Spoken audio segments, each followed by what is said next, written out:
course, it is time now for, as usual, to start off with the Varsity Cup. Don't forget the Varsity Shield forms part of the Varsity Cup. Let's take a look before we start off with some of the results from the Varsity Shield. As you can see there, TUT was up against UWC on Monday night. 18 points to 8 win for TUT over UWC. Of course, UW's playing away, and Fort Hare up against KZN. Fort Hare with a home way loss there, 20 points to 18. Let's start with you, Mr. H. We were talking about this home and away thing again. Here's a bit of a, well, as not really expected, but I mean a tough one for UWC away against TUT. And again, the away game factor plays a big role. Yeah, but I think we must overcome that. You know, it was like in the early stages of Super 50. South African teams couldn't travel, and they sort of, you know, we all accepted that when they go overseas, they're going to lose their games, until they had a mindset change and they started winning their games overseas.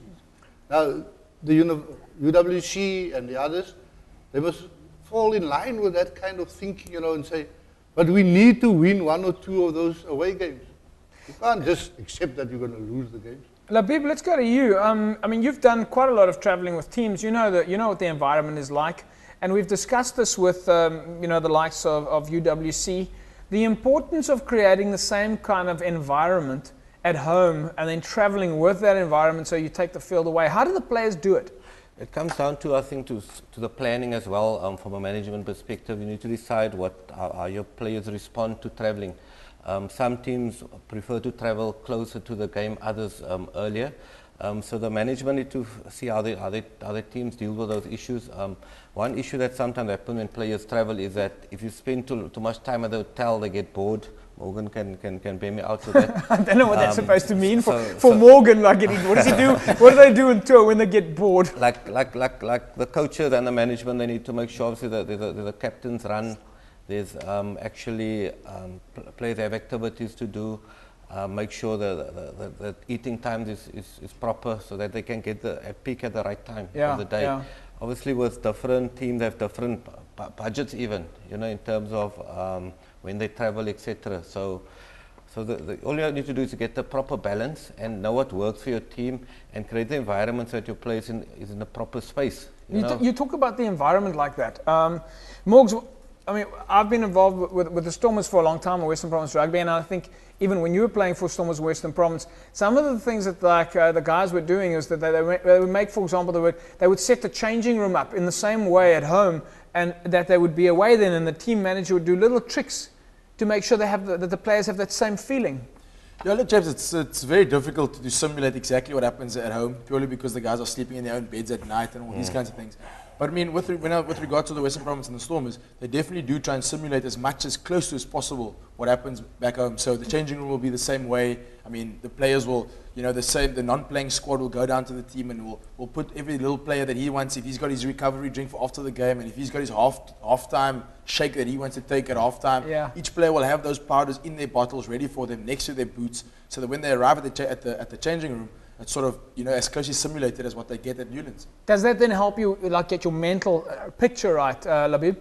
Yeah. Obviously, it's called 1%ers, man. So if I'm used to drinking the shake, like Morgan said, if I'm used to listening to a certain song, if I'm used to having a pre-match video, those are all the 1%ers which hopefully adds up and makes you operate at optimal level. Yeah, Morgs. Yeah, James. The other important thing is also the meals that the guys eat, because, you know, when you're staying in hotels, you're eating from buffet meals, and you're not used to sort of having 3 different options for breakfast and all these different kinds of things. So when I was involved with Steph Totoy at the Storm, is what he's trying to do is he's really trying to go and say, right, what do individual players like? Some guys like cereals, other guys like egg and bacon, you know, other guys like nothing for breakfast. You know, that's just how they do it. So you'll find that when the higher up you go, each player will have his designated meal that he'll have for that breakfast and for that lunch. And I think that's just, you know, a big important factor as to your performance on the field, because as we all know, nutrition is sort of 85% of the battle won. Well, folks, one team that also managed to lose away from home was Fort Hare, losing to KZN 18 points to 20. Once again, the travel factor does prove to be a tough factor. Let's take a look now at some of the logs We'll take a look at some of the logs on the Shield there. CUT is still on 17 points. KZN on 12. They've played 5 matches. They've won 3. UWC is in 3rd place. They're still in the running on 11 points. Fort Hare on 11. And TUT is on 7 points. TUT really seem to be struggling there with a big points difference of 65. Time for us to quickly look at some of the highlights from the match between Tuks and Marties. We've got some footage for you once again. Let's check it out.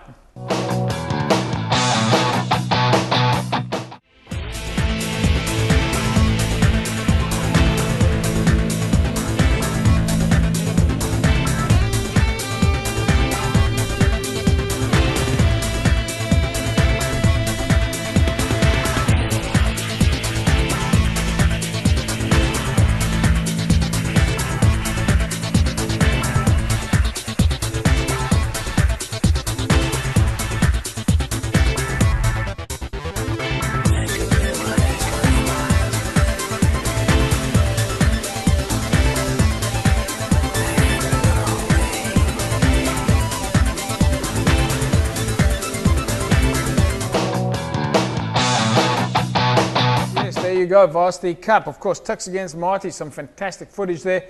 Looks like they put in some great hits there. Let's take a look now at the results from the Varsity Cup on Monday night. There you see Wits are up against UJ, and it was a big win for Wits, 63 points to 24. Marty's managed to scrape away in the dying seconds, 18 points to 16. Shimla's went down to NMMU. This after Shimla's fielding some strong teams in the last couple of weeks. 10-14 loss there for Shimla's. And Pika beating Ike's 29 points to 26. Let's take a look at some of the highlights from the match between Pika and Ike's.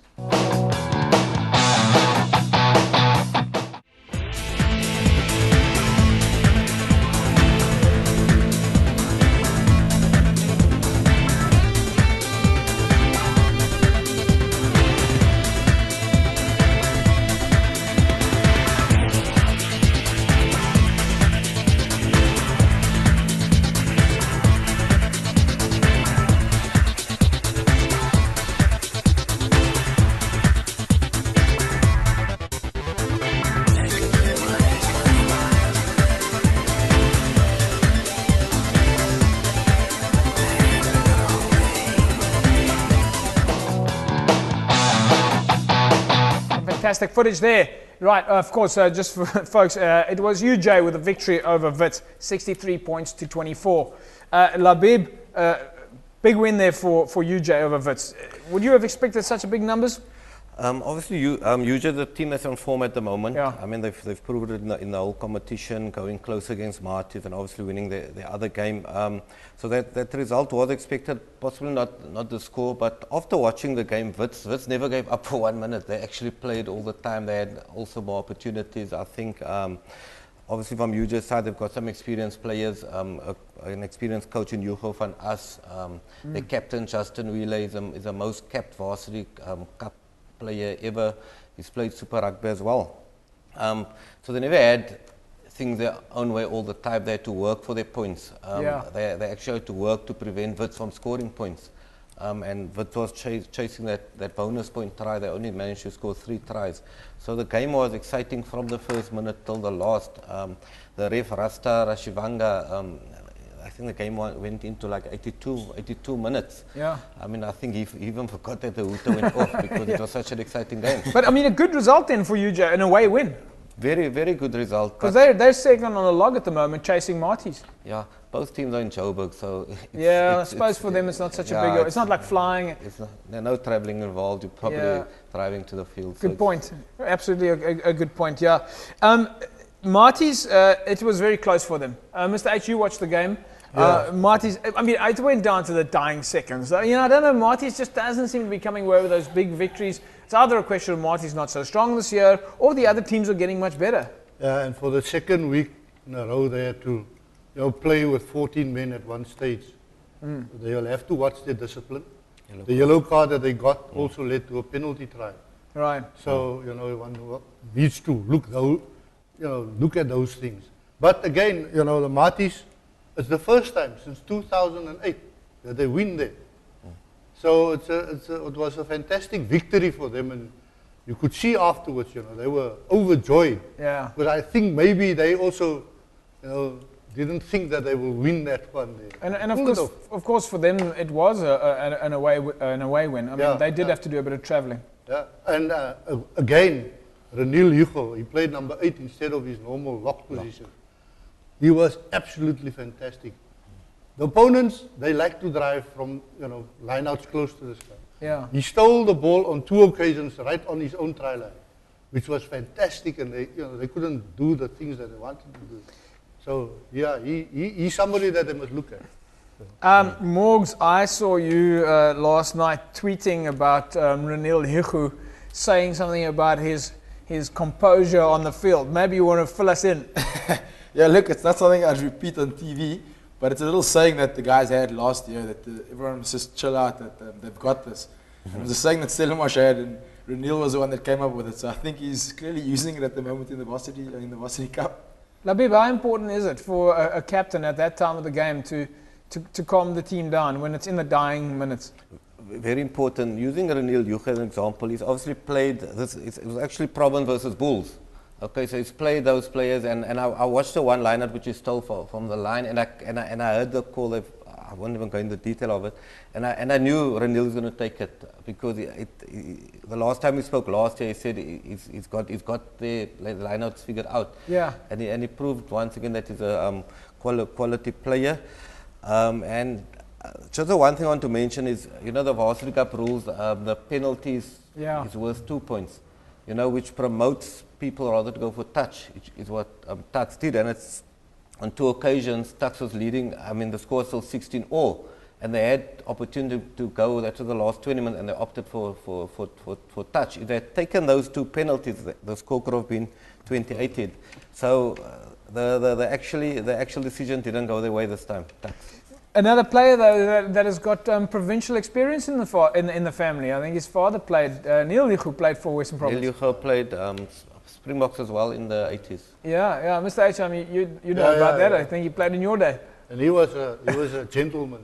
He's a real gentleman on the field. Yes. On the field. So yeah, the genes is right. So not quite in the Bakkies Botha mold of things. No. All right, so a good win there for Marties. That does keep them on top of the log there. Shimlers, of course, we said they lost against NMMU. Ikeys, of course, didn't go well for them. What is going on with Ikeys, Labib? It just doesn't seem to be happening for them. I know they've had quite a few injuries. Looking at the score, it was a very close game. Obviously, it wasn't a televised game, but the score's telling me that they're not giving up. Okay, they're losing, but they're not giving up, which is going to make quite an exciting game next week when they play Marties. I've spoke to some of the players. They're saying the vibe is cool, the coaching is cool. They feel them at certain point in the game they're not making the proper decision. So I think when they're going to click, they're going to surprise a few people along the way. Just a matter of it coming together. Matter of it, them clicking and coming together. Morgs, your feeling? Yeah, look, it's going to be a tough one again for them against Stellenbosch this coming Monday. But in general, I think it's that one win that will change your whole season. Yeah. You go 1 or 2 losses on the road, and automatically those close games start going against you. And then you win 1 or 2 games, and all of a sudden the wins start coming your way. So it's a quality Ike side that they've got there, and Stellenbosch are not going to go down to the Green Mile and get it easy. So I see Ike is really upsetting a few teams, and look, they can still sneak in the back door, maybe make the top 4 and make it to the playoffs. Still a couple of games left there. Let's quickly take a look at the logs now in the Varsity Cup. And there you see Marties are on, they're still in first place. They've managed to pull away as much as we think that it's been tough for Marties. The logs are showing the details. Marties has played 4 and they've won 4. And they've got 18 points for their efforts. UJ's in second place on 15 points. Pika on 14. Tuks on 11. NMMU, the Madibs, on 11. Shimlers on 7. Ikeys are down there in 7th place in 5th points, or at least on 5 points. And Wits are in last position on 1. So a little bit of work to do then, folks, for the teams in the Varsity Cup. I'm sure things are going to change for some of those teams. Let's look at the fixtures now coming up, starting on Monday. It's KZN up against TUT. It's a 7 o'clock kickoff on Monday, the 4th of March. and UWC, home game against CUT. Right, so very important there, folks. UWC, this coming Monday, the 4th, UWC against CUT. It's going to be a cracker of a match. You want to make sure that you get down there. You know what the entertainment factor is like at UWC. I think it costs almost nothing to get in the gate. You're going to get exceptional value in the stands. UWC really does turn on the entertainment. It is the one night of rugby that you should be out there watching Varsity Shield rugby that rocks on a Monday night, this coming Monday at UWC. And if you're not one of those games, you can always get down to one of the Marties games or one of the Yankees games or when they're playing at home. But this coming Monday, we want to see you at UWC when they take on CUT. It's going to be a cracker of a match, and it's certainly one of those teams, local teams, that you want to make sure that you support as much as possible. Let's take a look at the fixtures now in the Varsity Cup section. It's Ikeys up against Marties. Home game for them at 5:15. Tuks take on Wits in Pretoria at 7. The Madibs against UJ at 7 in Port Elizabeth. And it's Shimlers up against Picker in Bloemfontein at 7. So those are your Varsity Cup fixtures, your Shield fixtures. We will see you for the Varsity Shield on Monday at UWC. Going to be cracker, going to be exciting, and we'll try on the following Tuesday, or at least we'll try to check that the guys are all back and ready on the Tuesday so that we can get someone like Charlton van Jaarsveld or Freddie Miller back on the show next week, Wednesday, to find out how their match went.